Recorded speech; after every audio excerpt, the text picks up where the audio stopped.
I'm Windy. I will storytelling about Sangkuriang.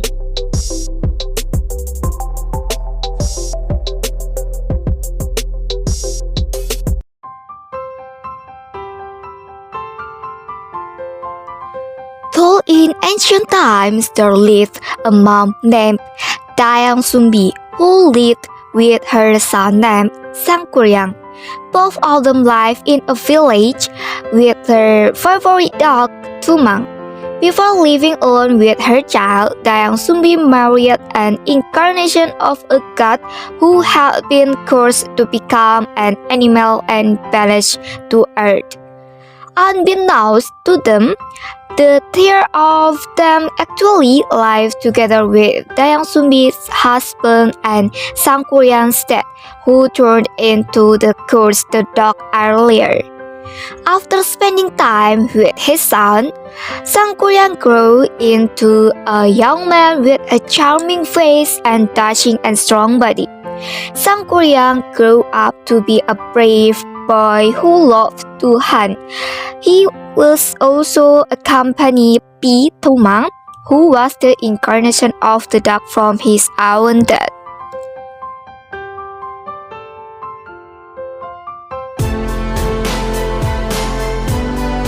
One day, Dayang Sumbi asked Sangkuriang to find her a deer because her mom wanted to eat the deer's liver at the time. Sangkuriang, accompanied by Tumang, hunted into the forest to get the deer as Dayang Sumbi would. While in the forest, Sangkuriang saw a deer grazing behind a thicket. Sangkuriang ordered Tumang to catch the deer. However, sometimes strange happened to his pet dog. They usually abandoned Tumang no refuses Sangkuriang's order to catch the deer earlier. Sangkuriang was angry and said, "If you still don't obey my orders, I will surely kill you." The deer was ignored by Tumang, which made Sangkuriang even more annoyed and angry. Sangkuriang finally killed Tumang and took the dog's heart to give to Dayang Sumbi as a substitute for the deer which he couldn't get. Unbeknownst to Dayang Sumbi, it turned out that her son was the heart of her husband, who had been killed by their own child. Dayang Sumbi only found out after cooking and eating the liver. How angry Dayang Sumbi was when she found out that it was Tumang's heart that Sangkuriang had given her. Dayang Sumbi then grabbed a paper, made a coconut shell, and hit Sangkuriang's head while saying the truth. "Tumang is your dad, Sangkuriang." Getting treatment for Dayang Sumbi like that, Sangkuriang was angry and hurt. He didn't want his mom to do that to him. Sangkuriang thought that Dayang Sumbi loved Tumang more than him. So without saying goodbye, Sangkuriang went to wander to the east.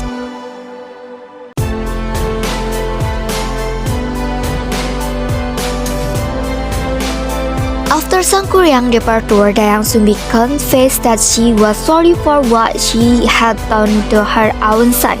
He also asked to God for forgiveness for his mistake. Hearing Dayang Sumbi's request, they accepted the apology and bestowed eternal beauty on Dayang Sumbi. On the other hand, Sangkuriang, who continues to wander without a definitive purpose, has now grown into an adult man who has a face and body that can attract many women. Unknowingly, after years of wandering, he returned to the place where he was born. Sangkuriang stopped at one of the huts to ask the owner of the hut for drinking water. Without realizing it, he was fascinated by the timeless beauty of Dayang Sumbi. He didn't know that the charming-looking woman he met is his own biological mother. Likewise, what happened to Dayang Sumbi seeing the figure of a powerful man in front of her? She didn't realize that the man was her own son, Sangkuriang. From there grew sense of sympathy and love until they finally planned a wedding. Before getting married, Sangkuriang, who changed his name to Jaka, intended to hunt in the forest. Dang Sumbi also helped Jaka, her future husband, to wear a head covering. Who surprised Dang Sumbi was when she saw the wood on her future husband's head. The wood reminded him of his son who had left him long ago. She was very sure that the dashing man who would marry her was her son Sangkuriang. Seeing the scar, Dang Sumbi then told the man that she was Dang Sumbi, the biological parent of Sangkuriang, who had been missing for years. However, Sangkuriang, who had been blinded, peacefully lost, not paying attention to Dang Sumbi's explanation and still insisted on marrying her.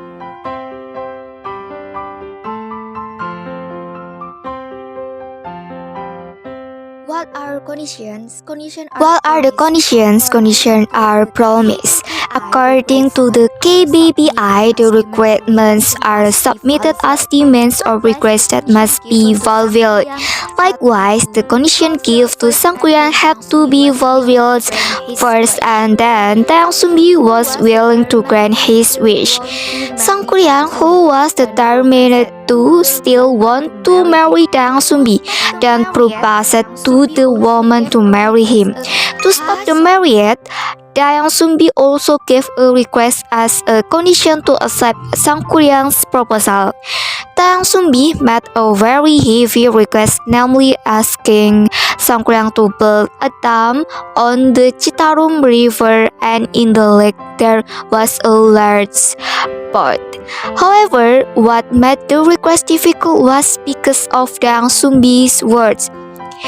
Before dawn, both my requests must have been completed by you. Without hesitation, Sangkuriang agreed to Dang Sumbi's request. Okay, I will fulfill your request. Sangkuriang started his action to build a boat by cutting down a large tree. Meanwhile, the branches and tree branches needed were piled up until one day it turned in Mount Burangrang. Sangkuriang succeeded in making a large boat. After that, the strong and powerful and called the spirit to help him stem the swift flow of the Citarum River to make a lake according to Dang Sumbi's request. Everything Sangkuriang did then made Dang Sumbi feel anxious because her work was about to be finished before the day check. Dang Sumbi was looking for a way to turn to marriage, playing with her own biological child by asking the gods for help. After praying, Dang Sumbi received instruction to spread Burangrang. After that, Dang Sumbi went around and forced the rooster to crow while it was still night.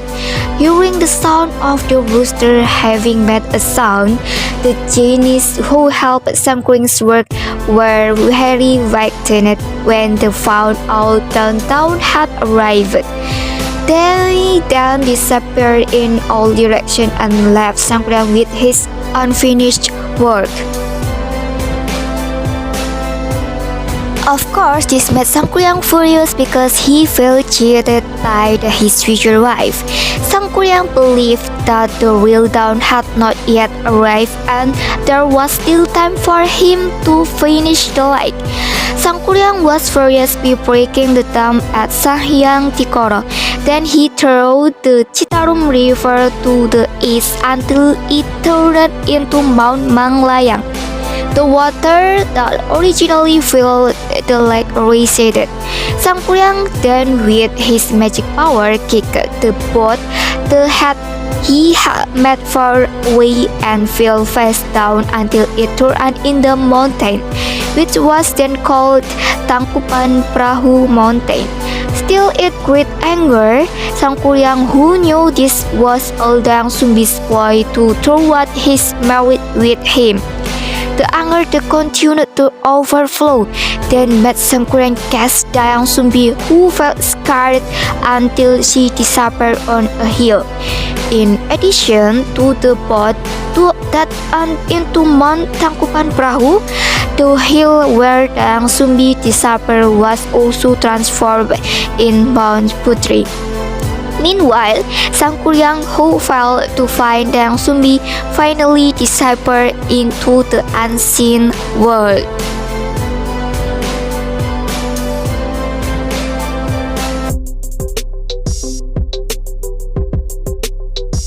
Okay guys, thank you for watching. See you next videos.